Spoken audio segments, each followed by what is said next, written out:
ભાવનગર મહાનગરપાલિકાની આગામી દિવસોમાં આવનાર બજેટને પગલે કેટલાક સૂચનો મંગાવવામાં આવ્યા હતા, જેને લઈને સ્ટેન્ડિંગ કમિટી દ્વારા આ સૂચનોને રજૂ કરવામાં આવ્યા છે। ભાવનગર મહાનગરપાલિકાની સ્ટેન્ડિંગ કમિટીમાં બજેટ 2025 અને 26ને પગલે સૂચનો મંગાવવામાં આવ્યા હતા, જેમાં વિવિધ 71 જેટલા સૂચનો આવ્યા હતા। વ્યક્તિગત સહિતના સૂચનો બાદ કરીને 17 જેટલા સૂચનોનો બજેટ સંદર્ભે યોજાયેલી બેઠકમાં ચર્ચા વિચારણામાં લેવામાં આવ્યા હતા। આમ સ્ટેન્ડિંગ કમિટી, નાગરિકો અને કમિશનર સહિત મળીને કુલ 52 જેટલા સૂચનો આવ્યા હતા, જેમાં નાગરિકોના સૂચન ઇનોવેટિવ સૂચનો છે। આ સૂચનોમાં બોર તળાવ beautification, sport complex, iconic bridge, digital hoarding display board, entry gate, નવા ફાયર સ્ટેશન જેવા સૂચનો આવેલા છે, જેના પગલે બેઠકમાં ચર્ચા વિચારણા કરવામાં આવી રહી છે અને અંતે બજેટને આખરી સ્વરૂપ આપવામાં આવશે।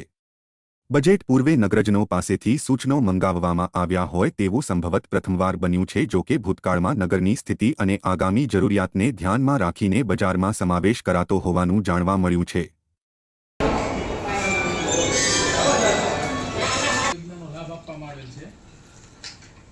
પછી ભાવનગર મહાનગરપાલિકાનો આભાર માનવામાં આવે છે। ચાલુ નાણાકીય વર્ષ દરમિયાન સરકારશ્રી તથા મહાનગરપાલિકા દ્વારા નાણાંની જોગવાઈઓ તથા શિક્ષણ સુવિધાથી આ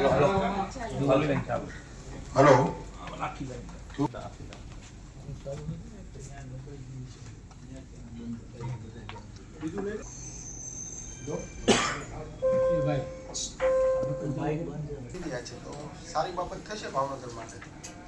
ગુજરાતી જેમ ઇંગ્લિશ પર પ્રાધાન્ય આપીએ ને એમનો પણ ભાષા તરીકે સરસ શીખી જાય તો વધારે સારું થાય।